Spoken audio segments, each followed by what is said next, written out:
આજના આ ઊંડાણપૂર્વકના વિશ્લેષણમાં સૌનું સ્વાગત છે.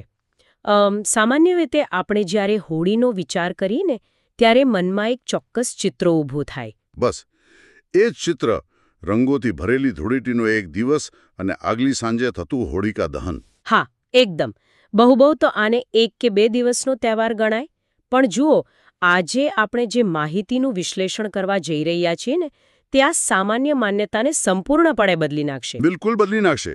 અને આજના આપણા આ ઊંડાણપૂર્વકના વિશ્લેષણનો જે આધાર છે એ પુષ્ટિપંથ નામની યુટ્યુબ ચેનલ પરથી લેવામાં આવેલ એક અત્યંત માહિતીસભર વિડિયો છે. હા, જેનું શીર્ષક છે શ્રીનાથજીમાં હોળી ઉત્સવ, વસંત પંચમીથી ડોલોત્સવ સુધીની સંપૂર્ણ માહિતી. આ સ્ત્રોત ખરેખર અદ્ભુત છે. બરાબર. અને આ સ્ત્રોત આપણને જણાવે છે કે અમુક પરંપરાઓમાં, ખાસ કરીને પુષ્ટિમાર્ગમાં, હોળી માત્ર 2 દિવસનો નહીં પણ પૂરા 40 દિવસનો ઉત્સવ છે. આ 40 દિવસની વાત સાંભળીને જ આશ્ચર્ય થાય. આજના આપણા આ વિશ્લેષણનો મુખ્ય ઉદ્દેશ્ય જ એ છે કે આપણે એ સમજીએ કે આ 40 દિવસની આધ્યાત્મિક સફર ખરેખર કેવી રીતે કામ કરે છે. અને આપણે આખી ચર્ચા એકદમ સાદી અને સરળ ભાષામાં રાખીશું, જેથી બધા જ સાંભળનારાઓ આસાનીથી સમજી શકે.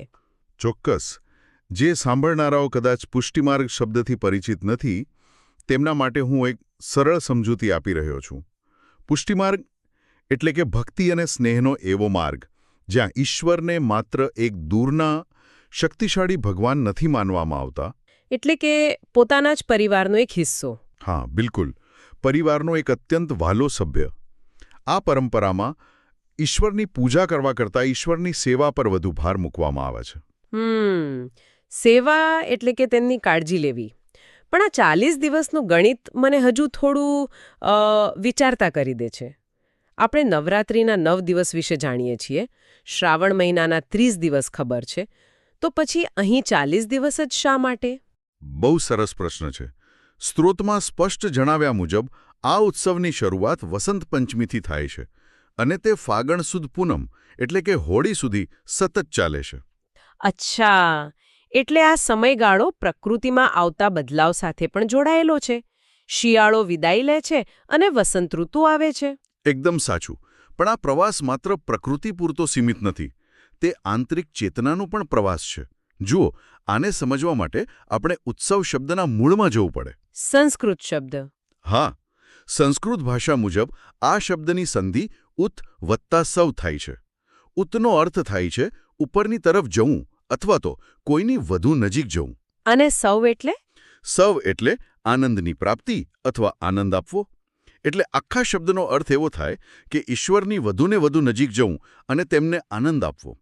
આ સમયગાળામાં ખાસ કરીને કેલીલાનું ગાન થાય છે. અરે હા, આ કેલીલા શબ્દ સ્ત્રોતમાં બહુ વારંવાર આવે છે. હું આના વિશે વાંચી રહી હતી. કેલીલા એટલે કે પ્રેમ અને આનંદથી ભરેલી દિવ્ય રમત, બરાબર ને? બિલકુલ. જ્યારે વસંત ઋતુ આવતી ત્યારે શ્રીકૃષ્ણ વ્રજની ગલીઓમાં ગોપીઓ અને ગ્વાડબાળો સાથે દિવસો સુધી રમતા હતા. આ કોઈ એક દિવસની ઘટના નથી. હા, અઠવાડિયાઓ સુધી ચાલતો એક સહજ ઉત્સવ હતો. અને એ સ્ત્રોત મુજબ આજના સમયમાં હવેલીઓમાં જે 40 દિવસ ઉજવાય છે તે વ્રજના એ જ લાંબા ઉત્સવનું જીવંત પ્રતિબિંબ છે. સાચી વાત છે. અને આ પ્રતિબિંબ માત્ર કથાઓ પૂરતું નથી, તે વ્યવહારમાં અને ભગવાનના સ્વરૂપમાં પણ દેખાય છે. આ 40 દિવસ દરમિયાન ભગવાનના સ્વરૂપમાં એક મોટો બદલાવ આવે છે. આ બદલાવ વિશે મેં પણ નોંધ્યું છે. સામાન્ય દિવસોમાં જ્યારે આપણે મંદિરમાં જઈએ ત્યારે ભગવાન એક રાજા તરીકે બિરાજમાન હોય છે, એકદમ ઔપચારિક શાસક તરીકે. હા, અને મનોવિજ્ઞાન એવું કહે છે કે જ્યાં રાજા હોય ત્યાં આદર હોય, શિસ્ત હોય અને પરિણામે એક અંતર ઊભું થાય, એક અદૃશ્ય દિવાલ. રાજા સાથે કોઈ સીધી રીતે હસી મજાક ન કરી શકે.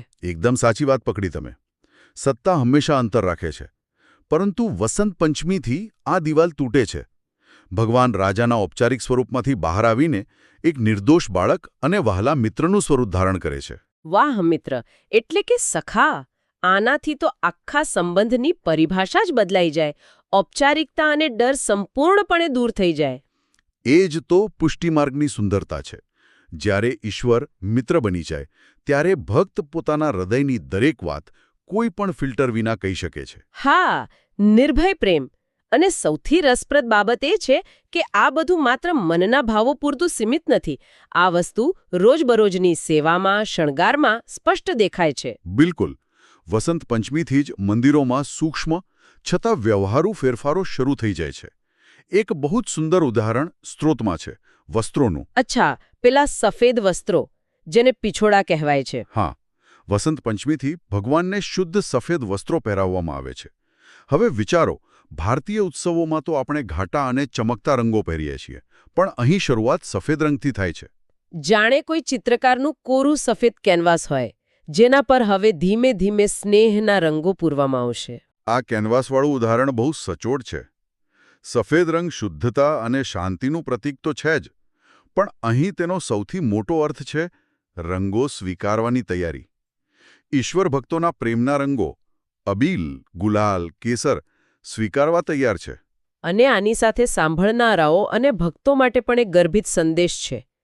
જો ભક્તે પોતાના રંગો ભગવાન સુધી પહોંચાડવા હોય તો પોતાનું મન પણ આ સફેદ કેનવાસ જેવું જ નિખાલસ અને પૂર્વગ્રહોથી મુક્ત રાખવું પડે. જો મનમાં પહેલેથી જ ક્રોધ કે ઈર્ષાના ઘાટા રંગો હોય તો ભક્તિનો રંગ ક્યાંથી ચડે? સાચી વાત. શુદ્ધતાનો આ સિદ્ધાંત ભગવાનના ઘરેણામાં પણ એટલી જ બારીકીથી દેખાય છે. સ્ત્રોતમાં એક બહુ જ વ્યવહારુ પાસાનો ઉલ્લેખ છે. વસંત પંચમી પછી ઋતુ બદલાય છે. હા, શિયાળાની ઠંડી ઘટે અને ગરમી વધવા લાગે. બરાબર. અને આયુર્વેદ મુજબ હીરા અને માણેક જેવા રત્નોની તાસીર અત્યંત ગરમ હોય છે. હવે જો ઈશ્વર તમારો મિત્ર કે બાળક હોય તો ગરમીમાં તેમને આ ગરમ ઘરેણાં કેવી રીતે પહેરાવાય? અરે વાહ!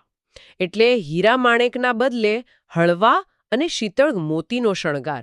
આ ખરેખર વિચારવા જેવી વિગત છે. આ માત્ર દેખાડો કે ભવ્યતા નથી. આ તો ભગવાનની સગવડ અને તેમના આરામની કેટલી ઊંડી કાળજી છે. એકદમ. જેમ આપણે ઋતુ બદલાય તેમ આપણા પરિવારના સભ્યોના કપડાં બદલીએ છીએ, એવી જ પારિવારિક કાળજી અહીં લેવાય છે. અને આ સ્નેહની અભિવ્યક્તિની બીજી એક બહુ સુંદર પરંપરા છે ગુલાબની સેવા. હા, રાજભોગ દર્શન દરમિયાન પેલું ગુલાબ ભગવાનના ગાલ પર અડાડવામાં આવે છે. આ દ્રશ્ય બહુ ભાવપૂર્ણ હોય છે. બિલકુલ. સેવક ગુલાબના ફૂલને ભગવાનના ગાલ પર એકદમ હળવેથી અડાડે છે. આ ઈશ્વર પ્રત્યેના લાડ છે. અને પછી એ જ ગુલાબ ભક્તો પર પ્રસાદ રૂપે છાંટવામાં આવે છે. આ ક્રમ સમજવા જેવો છે. ભક્ત સીધો ભગવાન પર રંગ નથી નાખતો, પણ આ ઈશ્વરની કૃપા છે કે ભક્ત ઈશ્વરના સ્પર્શવાળા રંગે રંગાય છે. અને આ રંગો પણ એકદમ શુદ્ધ હોય છે. આજના કેમિકલયુક્ત રંગોના જમાનામાં પુષ્ટિમાર્ગમાં પ્રકૃતિના શુદ્ધ તત્વો સચવાયેલા છે. ખાસ કરીને કેસુડાના ફૂલો. હા, કેસુડા એટલે કે ફ્લેમ ઓફ ધ ફોરેસ્ટ. વસંત ઋતુ આવે એટલે આખું જંગલ કેસરી જ્વાળાઓથી ભરાઈ જાય. સ્ત્રોત મુજબ આ કેસુડાના ફૂલોને રાત્રે પાણીમાં પલાળી રાખવામાં આવે છે. સવારે તેને ઉકાળીને શુદ્ધ, સુગંધિત અને ત્વચા માટે સુરક્ષિત પ્રાકૃતિક કેસરી રંગ તૈયાર થાય છે. કોઈ કૃત્રિમ રસાયણો નહીં. અને આ જ શુદ્ધ રંગ પિચકારીની સેવામાં વપરાય છે. આપણે સામાન્ય રીતે પિચકારીને બાળકોના રમકડા તરીકે જોઈએ છીએ. પણ આ 40 દિવસના ઉત્સવમાં પિચકારી કોઈ ભૌતિક રમત નથી. સ્ત્રોત તેને શબ્દો વિનાનો પ્રેમ સંવાદ કહે છે. શબ્દો વિનાનો પ્રેમ સંવાદ? આ બહુ જ આધ્યાત્મિક ખ્યાલ છે. આપણે મોટાભાગે ઈશ્વર પાસે માંગણીઓના ભાષણો લઈને જઈએ છીએ. હા, લાંબા લાંબા શ્લોકો. પણ જ્યારે ઈશ્વર મિત્ર બની જાય ત્યારે આ શબ્દોની જરૂર નથી પડતી. પિચકારીમાંથી ઉડતો રંગ જ ભક્તની સાચી ભાષા બની જાય છે. નિર્ભય પ્રેમની ભાષા. અને આ પ્રેમ જેમ જેમ વસંત પંચમીથી આગળ વધે તેમ વધુ ઘેરો બનતો જાય, ખાસ કરીને હોળાષ્ટક દરમિયાન. બિલકુલ. હોળીના બરાબર 8 દિવસ પહેલા હોળાષ્ટક શરૂ થાય. આખું વાતાવરણ સંગીતમય અને ઉર્જાવાન બની જાય. અને તેમાં સૌથી મહત્વનું છે ધમાર ગાયન. ધમાર એટલે ભારતીય શાસ્ત્રીય સંગીતની એક ખાસ શૈલીને. મેં સાંભળ્યું છે કે આ સંગીત સાંભળીને અંદરથી ઝૂમી જવાય. હા, પખવાજના ઘેરા અવાજ સાથે ધમાર ગવાય. તેમાં વ્રજની ગલીઓ, ગોપીઓની મજાક મસ્તી અને કાન્હાનું જીવંત વર્ણન થાય. સાંભળનારને સીધો ઐતિહાસિક વ્રજનો અનુભવ થાય. અને આ અનુભવને વધુ સચોટ બનાવવા માટે ફાગણ સુદ 11ના દિવસે કુંજ મનોરથ થાય છે. આના વિશે સ્ત્રોતમાં જે માહિતી છે તે ખરેખર રોમાંચક છે. મંદિરોની અંદર જ આસોપાલવ, કેળના પાન અને તાજા ફૂલોથી આખી એક કુંજગલી ઊભી કરવામાં આવે છે. એટલે કે પથ્થરના મંદિરની અંદર એક જીવંત જંગલ. આ દર્શાવે છે કે ભગવાન હવે મહેલમાં નથી, પણ વ્રજની કુંજ ગલીઓમાં ગોપીઓ સાથે રમવા આવી ગયા છે. આ બધી તૈયારીઓ આપણને અંતિમ પડાવ તરફ લઈ જાય છે. ફાગણ સુદ પૂનમ એટલે કે હોલિકા દહન, જે સાંજે અગ્નિ પ્રગટાવીને અધર્મ પર ધર્મની જીત અને ભક્ત પ્રહલાદની અડગ ભક્તિની ઉજવણી થાય છે. અંદરના અહંકારને બાળી નાખવાનો દિવસ. પણ અહંકાર બળી જાય એ તો અડધું જ કામ છે. સાચું કામ એ છે કે એ ખાલી જગ્યામાં આનંદના રંગો ભરાય. અને તેથી જ સાચો રંગોત્સવ, જે 40 દિવસની સાધનાનું ફળ છે, તે પૂનમના બીજા દિવસે ઉજવાય છે. જેને આપણે ધૂળેટી કહીએ છીએ, પણ સ્ત્રોત મુજબ પુષ્ટિમાર્ગમાં તેને બહુ સુંદર નામ અપાયું છે, ડોલોત્સવ. ડોલ એટલે હિંડોળો. હા, આ દિવસે ભગવાનને સુંદર ફૂલોથી શણગારેલા હિંડોળા પર બિરાજમાન કરીને ઝૂલાવવામાં આવે છે. આ ઝૂલવું એ પરમ આનંદનું પ્રતીક છે. અને ઔપચારિકતાની બધી જ મર્યાદાઓ ઓગળી જાય. ભક્તો અત્યંત ઉત્સાહથી અબીલ, ગુલાલ અને ચોખાથી ભગવાન સાથે હોળી રમે.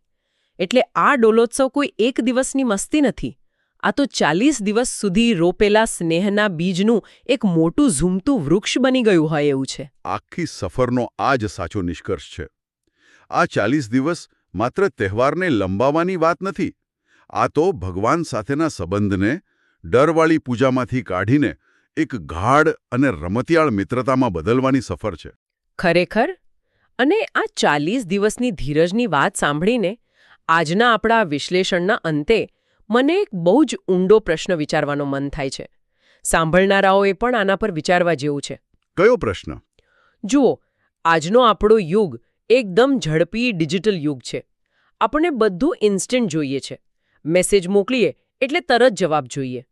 અને આ ઇન્સ્ટન્ટ કલ્ચર આપણા સંબંધોમાં પણ આવી ગયું છે. સંબંધો ઝડપથી બને છે અને ઝડપથી તૂટી જાય છે. એકદમ ઉપરછલ્લા થઈ ગયા છે. આપણે ધીરજ ગુમાવી બેઠા છીએ. આ બહુ મોટી વાસ્તવિકતા છે આજના સમયની. તો શું આપણે આ 40 દિવસની ધીરજ, સંબંધોને ધીમે ધીમે ખીલવા દેવાનું આ વિજ્ઞાન આપણા પોતાના અંગત સંબંધોમાં લાગુ ન કરી શકીએ? સમય મુજબ કાળજી લેવી, ધીમેથી સ્પર્શ કરવો, આ બધી સંબંધોને ટકાવી રાખતી નાની નાની પ્રેમભરી કાળજીઓ જ તો છે ને? બિલકુલ. આ કોઈ મોટી જાહેરાતો નથી, પણ સમર્પણ છે. જો આપણે આપણા સંબંધોમાં પણ આ 40 દિવસ જેવી કાળજી અને વિશ્વાસના રંગો ભરીએ, તો ચોક્કસ આપણા સામાન્ય સંબંધો પણ ડોલોત્સવના હિંડોળા જેવા આનંદમય બની જાય. સાંભળનારાઓએ આ વિચાર પર ચોક્કસ મનન કરવું જોઈએ. એકદમ સાચી વાત. આજના આ ઊંડાણપૂર્વકના વિશ્લેષણ દ્વારા આપણે ભક્તિ અને પ્રેમની એક નવી જ વ્યાખ્યા સમજી શક્યા છીએ. મને આશા છે કે હોળી ઉત્સવની આ 40 દિવસની સફર વિશેની ચર્ચા બધા સાંભળનારાઓને ખૂબ જ રસપ્રદ લાગી હશે. જો તમને આ સરળ અને રસપ્રદ માહિતીસભર ચર્ચા પસંદ આવી હોય, તો આ ચેનલને લાઇક, શેર અને સબસ્ક્રાઇબ કરવાનું બિલકુલ ભૂલતા નહીં. સાંભળનારાઓના જીવનમાં પણ સ્નેહના રંગો ખીલતા રહે એવી શુભકામનાઓ. ફરી મળીશું. આવજો. આવજો.